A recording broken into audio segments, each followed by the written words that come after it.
दक्ष news, सामान्यांच्या हक्कासाठी नेहमी दक्ष।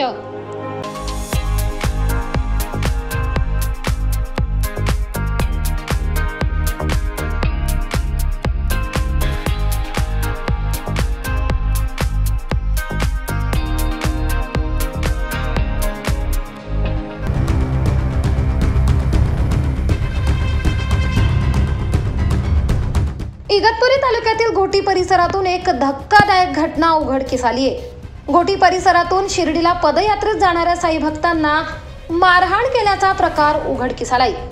घोटी जवळील देवळे या गावात हा धक्कादायक प्रकार घडलाय। त्यांनी अशी मारहाण केली की लहान पोरं नाही बघितले, महिला नाही बघितले, आमच्या मंडळाचे बारीक बारीक 16-17 वर्षाची पोरं नाही बघितली, अशा काट्याने आणि लाथाबुक्याने दगडवीट घेऊन त्यांनी सगळ्यांनी मारहाण केली। आमच्या या लहान मुलाच्या याच्या पायावरती एवढ्या जोरात मारली, तो अर्धा तास उठला नाही जागेवरून, एवढ्या जोरात मारले। अशा प्रकारचे कृत्य जर आमच्याबरोबर घडतील तर हे असेच कृत्य दरवेळेला शिर्डीचे वारकरी असतील त्यांच्यावर पण घडतील। असे घडले नाही पाहिजे। ही एकदम निर्लज्ज घटना घडलेली आहे या गावामध्ये। याच्यावरती आम्हाला न्याय मिळावा हेच अपेक्षा। याबाबत अधिक माहिती अशी की मोबाईल हरवल्याचा जाब देवळे गावातील व्यक्तीला विचारला असल्याने मारहाण केल्याचे साई भक्तांनी सांगितले।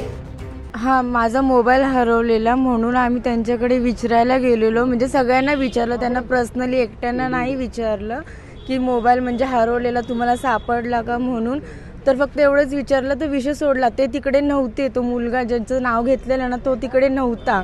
त्याच्यानंतर तो तिकडे मंदिराजवळ आला, शिवीगाळी केली म्हणून मी विचारलं की आम्ही तुम्हाला चोर नाही बोलवते, तरी पण तो मला सुद्धा शिवीगाळी करून माझ्या अंगावर धावून जात होता। तितक्यात मग त्यांनी सगळेजण गोळा झाले तिकडे आणि आम्हाला म्हणजे बांबूने अशी मारहाण करून बाहेर काढलं। आमचे बॅगा वगैरे सगळे फेकले तिकडे। मग तिथून आम्ही निघालो सगळेजण, इकडे तिकडे सगळे निघून गेलो। नंतर आम्ही पुलाजवळ येऊन थांबलो नदीच्या।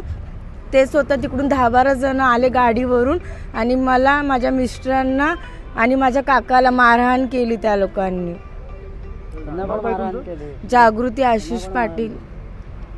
या घटनेत पुरुष, महिला तसेच लहान मुलांना देखील मारहाण करण्यात आली आहे। यात एका साई भक्ताच्या डोक्याला जबर मार लागला असून टाके देखील पडले।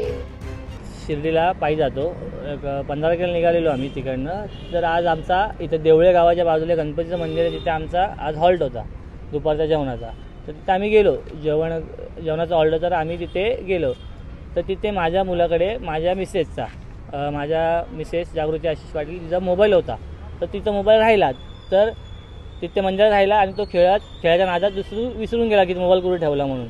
तर तिथे आम्ही विचारलं आजूबाजूस, तर तिथल्या एका महिलेने आम्हाला सांगितलं की मयूर तोकडे हा मुलगा इथे होता उभा, तर त्याला एकदा विचारा जाऊन। तर त्याच्या घरी मी, माझी पत्नी, आमचे या मंडळाचे आयोजक आहे ते विचारायला गेले की तुम्ही असं, तुमचं मयूर लोकडे कुठे आहे, मयूर तोकडे। तर ते आम्ही विचारले त्यांना की कुठे आहे, तर ते म्हटले की त्यांनी असं काय केलं नसेल। तर आम्हाला वाटलं नसेल केलं, तर आम्ही हा विषय सोडून दिला।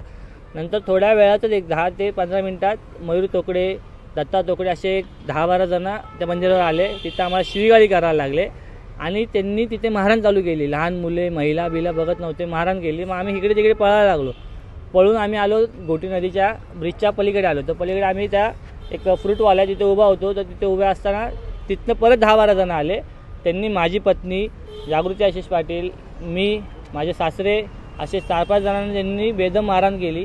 परत माझ्या डोक्याला एक 3 टाके पडले, त्या डोक्यात माझ्या दगड, बेसबॉलचा दांडा अशा गोष्टी त्यांनी मारला माझ्या डोक्यात। माझ्या पत्नीला मारहाण केली, तिला मुक्का मार लागले। माझे सासरे आहेत शामू डोंगरे, त्यांना लागले, त्यांच्या पण मारहाण, डोक्यात बेसबॉलचा दांडा, दगड असं त्यांनी हे केलं। ते कृत्य एकदम घाण झाले की लेडीजवर हात उचलल्या लोकांनी, ते पण भर दिवसा आणि भर रस्त्यावर उचलले। तर ह्याच्यामध्ये आम्हाला न्याय मिळाला पाहिजे एवढीच आमची अपेक्षा आहे। कारण की आम्ही इथे भांडणं करायला नाही आलो, आम्ही चाललो देवाच्या वारीला। साई पालखी आम्ही आज जात नाही, 12 वर्ष झाले वारीला जातो आणि ह्याच वर्षीला दरवर्षी आम्ही त्या गावात हॉल घेतो, पण यावर्षी पहिल्यांदाच असं झालं आहे आणि यामुळे आम्हाला भरपूर त्रास झाला। सकाळपासून आम्ही नवरा बायको, आमची पूर्ण मंडळ पूर्ण इथंच आहे। मंडळाचे पूर्ण म्हणजे असे 30 जण आम्ही जातो चालत दरवर्षी, पण ह्या टायमाला आम्हाला खूप त्रास झाला आहे। तर आम्हाला न्याय मिळावा हीच आमची अपेक्षा आहे। दरम्यान 10 ते 12 जणांच्या टोळक्याने साई भक्तांना ही मारहाण केल्याने या संदर्भात घोटी पोलिसात गुन्हा दाखल करण्यात आला असून पोलीस पुढील तपास करत आहेत। आम्हाला न्याय मिळावा अशी मागणी साई भक्तांनी केली आहे। भागीरथ हतकरी, दक्ष न्यूज, इगतपुरी, घोटी.